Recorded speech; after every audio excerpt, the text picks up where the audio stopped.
Bismillahirrahmanirrahim. Now this is our another lecture on the topic of bacteria, and now we are going to discuss about the bacterial toxins.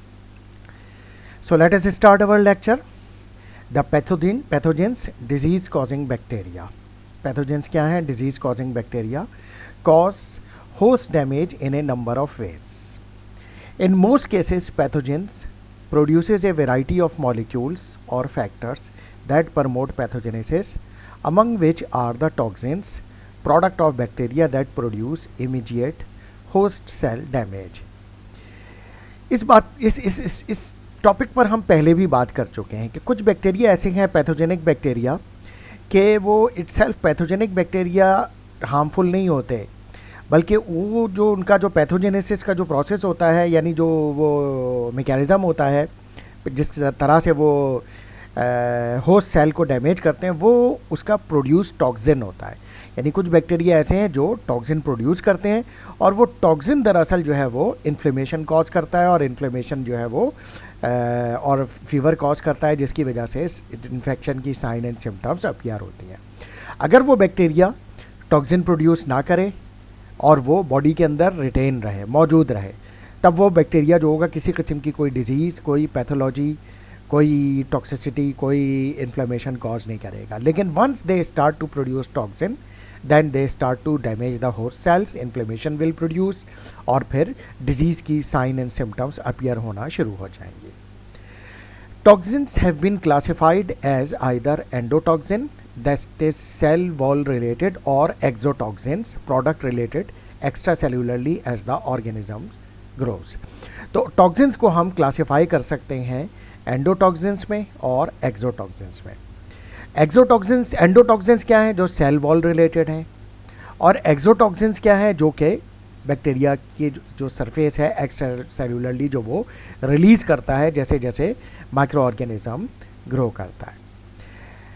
Endotoxin cell wall related है, तो वो हैं क्या? Endotoxin is the lipid a component of lipopolysaccharide. यानी gram negative bacteria में जो outer layer होती है लिपोपॉलीसैकेराइड की, उसका जो लिपिड ए होता है, लिपिड ए यानी जो ए एंटीजन है, वो दरअसल एंडोटॉक्सिन का काम करता है. और ये बात हम पहले भी पढ़ चुके हैं जहाँ पे हमने लिपोपॉलीसैकेराइड को डिस्कस किया है पिछले लेक्चर में, कि इसकी वजह से इन्फ्लेमेशन और फीवर कॉज होता है.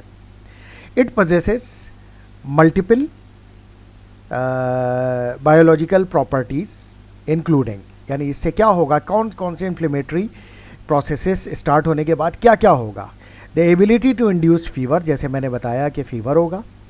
Initiate the complement and blood cascades, यानी जो कि कॉम्प्लीमेंट्री सिस्टम है इन्फ्लेमेशन का, वो एक्टिवेट होगा, ब्लड कैस्केड्स एक्टिवेट होंगे. Activate B lymphocytes and stimulate production of tumour necrosis factor और TNF, जो कि इन्फ्लेमेशन को और इंक्रीज करेगा, जिससे साइन एंड सिम्टम इन्फेक्शन की अपीयर होना शुरू हो जाएंगे. Endotoxin is generally release from the lies और डैमेज सेल्स. अच्छा, अब ये एंडोटॉक्सिन रिलीज कब होगा बैक्टीरिया से? ये जब होगा जब बैक्टीरिया जो होगा वो डैमेज होगा, तो फिर या लाइज होगा, डैमेज होगा, तो उसके अंदर से एंडोटॉक्सिन रिलीज होगा. Care must be taken to eliminate और exclude such heat resistant material from parental product and their delivery system through a process known as depyrogenation. यही एंडोटॉक्सिन दरअसल पायरोजन का भी काम करते हैं.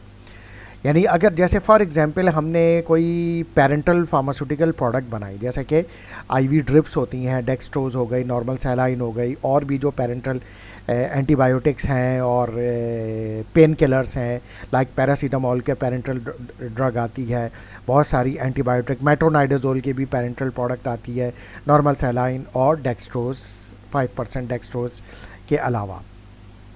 तो ये प्रोडक्ट पेरेंटल प्रोडक्ट हैं. अब अगर हम इनको स्टेरिलाइज करते हैं तो ठीक है, सपोज दैट इसमें से बैक्टीरिया तो किल हो गया, लेकिन अगर उन्होंने एंडोटॉक्सिन जो है किल होने के बाद, डैमेज होने के बाद रिलीज़ कर दिया, तो फिर ये क्या होगा कि इन प्रोडक्ट में पायरोजन मौजूद होगा.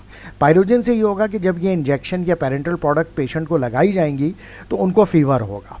तो इसलिए ऐसी प्रोडक्ट जो कि जिनके अंदर ग्राम नेगेटिव बैक्टीरिया ग्रो कर सकता है, तो हम जब उनकी स्टेरिलाइजेशन कर रहे हैं और वो पेरेंटल प्रोडक्ट हैं और हम उसकी स्टेरिलाइजेशन कर रहे हैं तो हमें ये भी देखना पड़ेगा कि उसके अंदर पायरोजन तो मौजूद नहीं है, और अगर पायरोजन मौजूद है तो हमें उसकी डीपायरोजनेशन यानी पायरोजन को रिमूव करना पड़ेगा, तब वो प्रोडक्ट जो होगी वो ह्यूमन के लिए कंज्यूमेबल होगी, अदरवाइज वो कंज्यूम नहीं हो सकती होगी।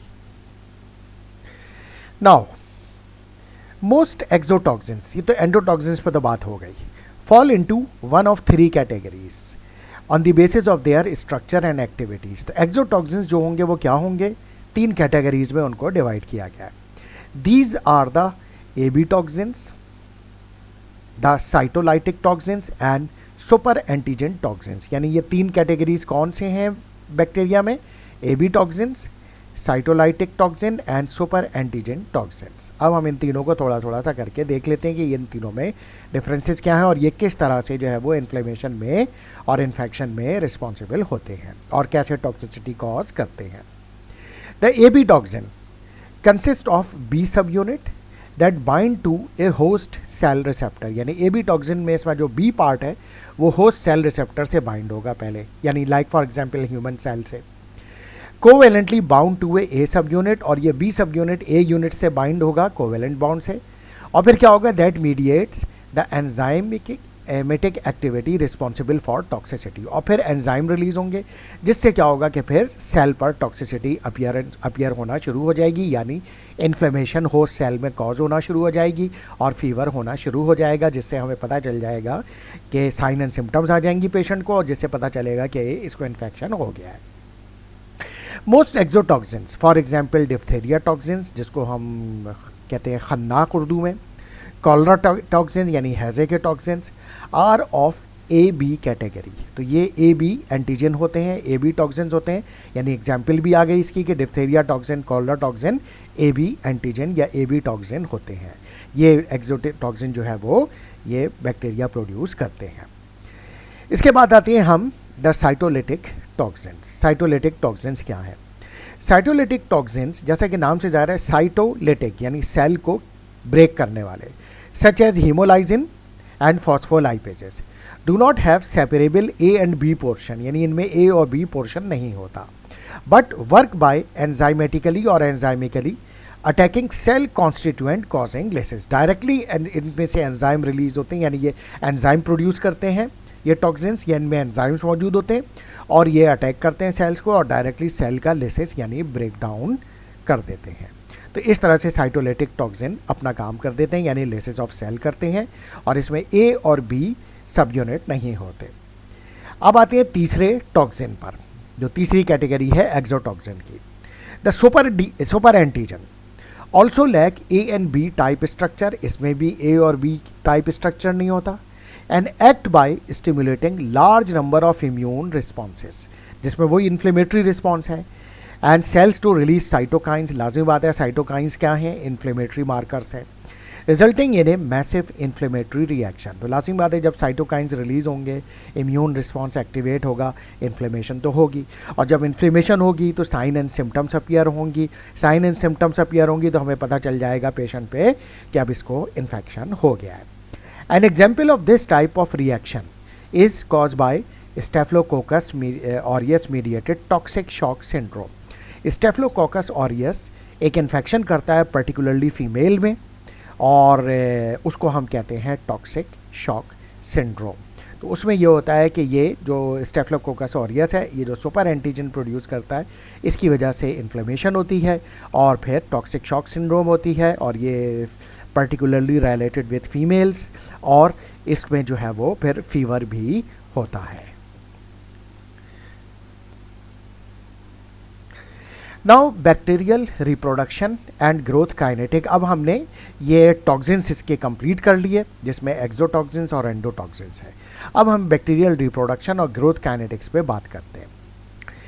इसमें हमें तीन चीज़ों को देखना पड़ेगा। मल्टीप्लिकेशन एंड डिवीजन साइकिल कैसे होती है बैक्टीरिया में, फिर उसकी बैक्टीरिया की जो पॉपुलेशन है उसकी ग्रोथ कैसे होती है, और ग्रोथ एंड जेनेटिक ग्रोथ के साथ जो जेनेटिक एक्सचेंज होता है, यानी एक जनरेशन से दूसरी जनरेशन में जो जेनेटिक मटेरियल ट्रांसफ़र होता है वो किस तरह से होता है और उसका क्या रोल होता है, और उसकी फार्मास्यूटिकल और क्लिनिकल सिग्निफिकेंस क्या है। तो इस तरह से हम इसको डिस्कस करेंगे। Now multiplication and division cycle. The majority of bacterial cells multiply in number by a process of binary fission. यानी binary fission 1 से 2, 2 से 4, 4 से 8, 8 से 16, इस तरह से ये मल्टीप्लिकेशन, जिसको एक्सपोनेंशियल ग्रोथ भी कहा जाता है, इस तरह से मल्टीप्लिकेशन और increase in growth bacterial cells की होती है. That is each individual cell will increase in size. हर एक इंडिविजुअल बैक्टीरियल सेल होगा साइज में बड़ा होगा until it is large enough to divide into two identical daughter cells. और वो फिर डिवाइड हो जाएगा लार्ज होने के बाद दो अपने जैसे ही डॉटर सेल्स में. तो वो 2 1 से 2 बन गए और इसी तरह से 2 से 4, 4 से 8, इस तरह से होगा.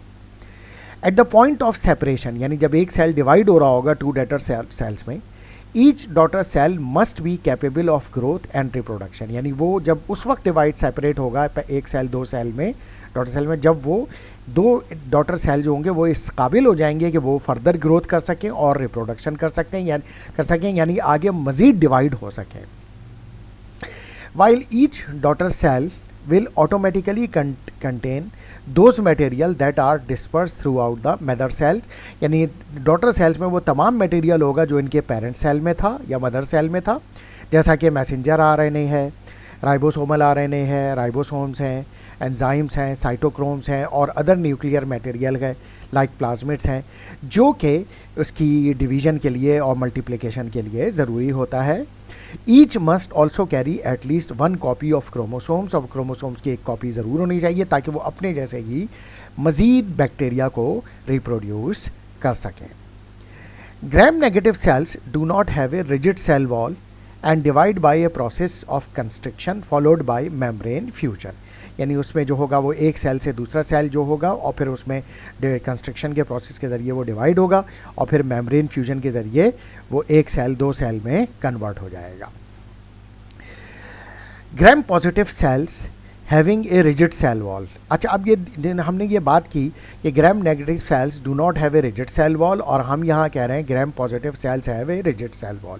ये क्यों है? इसकी वजह ये है कि ग्राम पॉजिटिव सेल्स में 60 to 80% पेप्टाइडोग्लाइकेन होता है, जबकि ग्राम नेगेटिव सेल्स में जस्ट 10 to 20% पेप्टाइडोग्लाइकेन होता है. और ये पेप्टाइडोग्लाइकेन ही है जो कि रिजिड स्ट्रक्चर देता है सेल वॉल को. तो इसी वजह से ग्राम नेगेटिव सेल्स में रिजिड सेल वॉल नहीं होती और ग्राम पॉजिटिव सेल में रिजिड सेल वॉल होती है. सो इस ग्राम पॉजिटिव सेल में क्योंकि रिजिड वॉल है, so must develop a cross wall बननी ज़रूरी है that divide the cell into 2 equal halves. यानी दोनों को जो है वो बीच के अंदर दोनों सेल्स के अंदर क्रॉस वॉल बनना ज़रूरी है, यानी दोनों के दरमियान 2 न्यूक्लियस मटेरियल के दरमियान एक वॉल बनना ज़रूरी है before they divide into 2 equal halves. Construction and cross wall formation, बहरहाल ये कि ग्राम नेगेटिव की सेल डिवीजन हो यानी बाय कंस्ट्रक्शन, या वॉल फॉर्मेशन हो क्रॉस वॉल फॉर्मेशन यानी ग्राम पॉजिटिव की डिवीजन हो, that takes approximately 15 minutes to complete. यानी 15 मिनट में एक सेल से 2 बैक्टीरियल सेल डिवाइड हो जाते हैं. इस तरह से ये मल्टीप्लिकेशन का प्रोसेस चलता रहता है. डीएनए रेप्लिकेशन और segregation. DNA replication, chromosome segregation और सी phase and cell division, which is called D phase, occur subsequently in slow growing cells with generation time of greater than 1 hour and are final event of bacterial cell cycle. यानी ये mitosis का process है कि DNA replication start हुई, सी phase आया, D phase आया, slow growing phase आया और उसके बाद फिर नया डीएनए बन गया. तो इसको ये एक cycle bacterial cell cycle complete हो गया जिसमें 1 घंटे से ज़्यादा कंप्लीट प्रोसेस में लगता है. In this fashion, it is possible for some organisms growing under their optimal condition to divide every 15 to 20 minutes. अगर कंडीशन जो है वो फेवरेबल हो, ऑप्टिमम हो ग्रोथ के लिए, तो फिर ये डिवीजन का प्रोसेस काफ़ी फास्ट हो जाएगा और हर सेल जो होगा वो बड़ी तेज़ी से 15 से 20 मिनट में एक सेल से 2 सेल में डिवाइड हो जाएगा. और अगर वो 10 बैक्टीरियल सेल्स होंगे तो 15 से 20 मिनट में वो 20 हो जाएंगे और इसी तरह से 20 से 40, 40 से 80, 80 से 160, इस तरह से ये डिवीजन चलती रहेगी और वो बहुत लार्ज क्वांटिटी में चंद घंटों के अंदर ही डिवाइड होके बन जाएंगे. Rod shaped organisms, rod shape यानी like bacilli. maintain their diameter during the cell cycle and increase their mass and volume by a process of elongation. Elongation process के जरिए अपना मास बढ़ाते हैं. When the length of the cell has approximately double, जब length उसकी double हो जाती है, देन द डिवीजन और कंस्ट्रक्शन अगर सेंट्रली, सेंटर से कंस्ट्रक्शन या डिवीजन हो जाती है और उसके बाद फिर वो वहाँ जहाँ से वो ब्रेक होता है वहाँ से फ्यूज़ हो जाता है, हो जाती है मेम्ब्रेन, दो अलग अलग सेल बन के, और इस तरह से ये दो नए रॉड शेप बैक्टीरिया बन जाते हैं. इसके बरक्स जो कोकल फॉर्म है यानी राउंडेड या ओवल फॉर्म जो होती है, increase in size by radial expansion, यानी रेडियस से बढ़ते हैं ये, with the division plane going toward the geometric centre, और इसके जो ज्योमेट्रिक सेंटर होगा बिल्कुल उससे यानी डायमीटर से जो होगा जहाँ से अगर हम देखें वहाँ से ये डिवाइड होंगे और एक सेल से दो सेल में, दो बैक्टीरिया में कन्वर्ट हो जाएंगे. In some genera the successive division planes are always parallel, जो डिवीजन जो होगी वो पैरेलल होगी. Under such circumstances the cell appear to form chains, that is for example streptococci जो कि चेन फॉर्म में होंगे, तो यहाँ पे पैरेलल डिवीजन होगी. Division planes are always parallel. In staphylococci successive division planes are randomized, यानी कोई फिक्स प्लेन नहीं है, giving dividing clusters of sales, the appearance of bunch of grapes, और उस वजह से वो क्लस्टर की फॉर्म में डिवाइड होंगे. तो जैसे बंच ऑफ ग्रेप्स यानी जैसे अंगूरों का गुच्छा होता है उस तरह से इनकी अपीयरेंस हमें नज़र आएगी स्टेफ्लोकोकाई माइक्रो ऑर्गेनिजम्स की. इसके अलावा certain genera for example sarcina और कुछ और sarcina like microorganism rotate successive division plane by 90 degree, यानी 90 डिग्री से ये रोटेट करेंगे इनकी डिवीजन को टू फॉर्म ए टेट्राड्स, और चार जो है वो माइक्रो ऑर्गेनिज्म में डिवाइड होंगे, एंड क्यूबिकल ऑक्टेट्स, और फिर इसके अलावा ये चार से फिर ऑक्टेट यानी 8 की शक्ल में फर्दर डिवाइड होंगे, और इस तरह से इनकी यानी ये डिवीजन होगी. यानी ये इनकी जो डिवीजन होगी किसी एक प्लेन पे फिक्स नहीं होगी बल्कि ये रोटेट करती रहेगी डिवीजन जो होगी इनकी, और ये इस तरह से जो है वो इनकी ग्रोथ कंटिन्यू रहेगी. Now population growth. अब अगर हम पॉपुलेशन ग्रोथ की बात करें, cell number will increase exponentially as a function of time. जैसे मैंने बताया कि ये जो ग्रोथ होती है कि 1 से 2, 2 से 4, 4 से 8, 8 से 16, 16 से 32, इस तरह से जो ग्रोथ होती है this is called exponential growth. For a micro organism growing with A generation time of 20 minutes, यानी अगर वो अपनी एक साइकिल जनरेशन जो है वो 20 मिनट में कंप्लीट कर लेते हैं, तो one cell will have divided 3 times within an hour, यानी एक घंटे में वो 3 दफ़ा डिवाइड हो जाएगा, to give a total of 8 cells. इस तरह से 8 सेल बन जाएंगे. सो अगर हम इसी तरीके से अगर वो 20 मिनट में जो है एक जनरेशन टाइम है, तो after 20 hour of continued division, 20 घंटे मुसलसल अगर वो डिवीजन होती रहे, या अगर उसको प्रॉपरली न्यूट्रिएंट मिल रहा है at this rate, then the accumulated mass of bacterial cells would be approximately 70 kg, the weight of the an average man. तो 20 घंटे में वो इतने माइक्रो ऑर्गेनिज्म हो जाएंगे कि उनका अगर वेट किया जाए तो वो तकरीबन 70 kg के बराबर होगा, जो कि एक एवरेज इंडिविजुअल ह्यूमन के बराबर होता है. 10 आवर लेटर, 10 घंटे के बाद मज़ीद, यानी अगर 20 आवर के बाद मज़ीद 10 आवर लेटर यानी मज़ीद 10 घंटे गुजरते हैं, the mass would be equivalent to the combined body weight of entire population of the UK. यानी वो इतनी तेज़ी से फिर जो ग्रोथ करते हुए वो इतना ज़्यादा मास हो जाएगा कि उसका जो मास होगा यानी वेट होगा वो जो यूके की टोटल पॉपुलेशन है उसकी, जो ह्यूमन पॉपुलेशन है यूके की, उसके बॉडी वेट के बराबर हो जाएगा. So clearly this does not happen in nature, लेकिन ऐसा नेचर में होता नहीं है.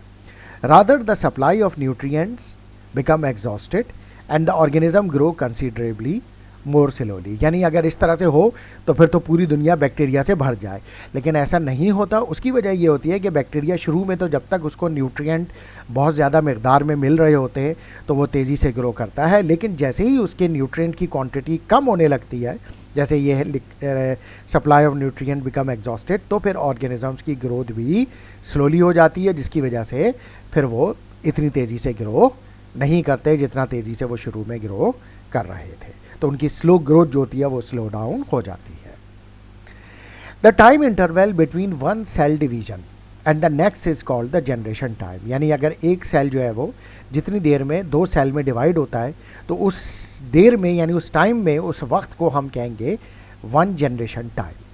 When considering a growing culture containing a thousands of cells, a mean generation time is usually calculated। अगर हम thousands of cells को लेने कल्चर में तो हम उनका mean generation time calculate कर सकते हैं। As one cell double to become two cells, जैसा कि हम पहले भी बात कर चुके हैं कि एक सेल जो है वो डिवाइड होकर टू सेल में कन्वर्ट हो जाता है, which then multiply to become four cells, फिर वो 2 से 4 में कन्वर्ट हो जाएगा and so on। The number of bacteria and in any generation can be expressed as, for example, first generation n is equal to 1 into 2 यानी 2 की power 1, second generation जो होगी 1 into 2 into 2 यानी 2 की power 2, third generation n is equal to 1 into 2 into 2 into 2 यानी means is equal to 2 की power 3, till the final generation x generation यानी n is equal to 1 into 2 फिर dot जितने भी यानी जनरेशन है वो 2 की पावर x यानी जो फाइनल इसकी जो जनरेशन पे हम कैलकुलेट करना चाह रहे हैं। तो इस तरह से हम एस्टिमेट लगा सकते हैं कि कितनी जनरेशन के बाद अगर एक सेल से स्टार्ट हुआ तो कितनी जनरेशन के बाद उस बैक्टीरिया की काउंट कितनी होगी, कितने नंबर ऑफ बैक्टीरिया मौजूद होंगे। For an initial population of N naught cell, like अगर वो एक सेल है एन नॉट एन ज़ीरो या एन नॉट यानी एक सेल है, as distinct from one cell यानी वो एक सेल होगा, at the X generation the cell population will be यानी एक्स जनरेशन जो होगा वो पॉपुलेशन विल बी, तो N is equal to N naught into 2 की पावर एक्स, यानी ये एन नॉट यही 1 है यानी पहली वो, और फिर ये 2 की पावर एक्स, वो लाजिम बात है ये 1 होगा तो अगर हम इसको 1 को 2 की पावर 1 जो भी होगी इसको 1 से मल्टीप्लाई करेंगे तो वो वही वैल्यू रहेगी जो कि ये वैल्यू 2 की पावर एक्स जनरेशन पर आ रही होगी। वेयर एन इज़ द यानी ये जो कैपिटल एन है ये क्या है, फाइनल सेल नंबर, यानी इससे क्योंकि हम कैलकुलेट कर लेंगे कि इतनी जनरेशन में अगर एक सेल से स्टार्ट हुई तो इतनी जनरेशन टाइम के बाद कितने नंबर ऑफ सेल होंगे, तो यही वो हमें बता रहा होगा कि final cell number of bacteria, N naught is the initial cell number and X is the number of generations के कितनी जनरेशन के बाद कितनी मल्टीप्लिकेशन के बाद यानी कितने जनरेशन टाइम के बाद ये बैक्टीरिया की क्वांटिटी कितनी होगी। एक्सप्रेशन ऑफ एन इसको हम और किसे रिप्रेजेंट कर सकते हैं, N naught is equal to 2 की पावर एक्स, और अगर हम इसको लॉग में कन्वर्ट करना चाहें जैसे मैथमेटिशियन ने हमें कन्वर्ट करके दिया, log N is equal to log N naught plus X यानी वो जनरेशन लॉग की power 2, log N minus log N naught यानी ये इज इक्वल टू के इधर ले आए तो ये माइनस में हो गया, is equal to X generation log की पावर 2, और फिर अगर हम इसको x को यानी कितनी जनरेशन को यहाँ रखना चाहें तो फिर log जो होगा ये इसके यहाँ पे अपॉन में आ जाएगा, जैसा कि ये आ गया log n minus log n not, तो ये हो गया डिवाइडेड बाय log की पावर 2। तो इसको log की पावर जब हम 2 लेते हैं तो कैलकुलेट साइंटिफिक कैलकुलेटर में द आंसर इज 0.301, और फिर जब हम इसको 1 को 0.301 से डिवाइड करते हैं तो वो 3.32 आ जाता है। तो log 3.3 x is equal to 3.32 multiply by log n minus log n naught, n जो है फाइनल क्वांटिटी है और n नॉट जो है वो इनिशियल क्वांटिटी है। तो एक्चुअली इस इक्वेशन से हम क्या मालूम कर सकते हैं, अगर हमें ये पता हो कि n नॉट यानी एक सेल होगा और फाइनल जनरेशन की क्वांटिटी हमें पता हो कि कितने नंबर ऑफ बैक्टीरिया हैं, तो हम यहाँ से उसका जनरेशन टाइम निकाल सकते हैं कि वो उसका जनरेशन टाइम यानी वो कितनी देर में कितने घंटों में इतनी ग्रोथ जो है वो एक सेल से इतने सेल्स तक कितनी देर में पहुँचा है। So the actual generation time is calculated by dividing x into T, where t represents the hours और minutes of the exponential growth. तो इस तरह से जो है हम इसको डिटरमिन कर सकते हैं। तो ये हम हमारे पास जो होगा फार्मूला होगा कैलकुलेट करने के लिए जनरेशन टाइम के लिए।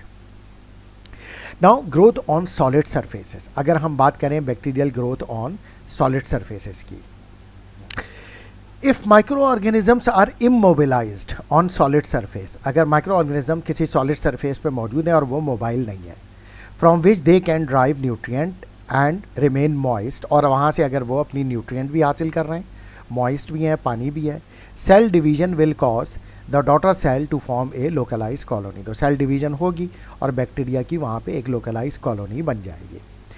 In spite of the small size of individual organism, colonies are easily visible to the naked eye. जैसे जैसे इन कॉलोनीज का साइज बढ़ता जाएगा तो फिर हम आसानी से इनको अपनी बगैर विदाउट माइक्रोस्कोप अपनी आई से देख सकते होंगे.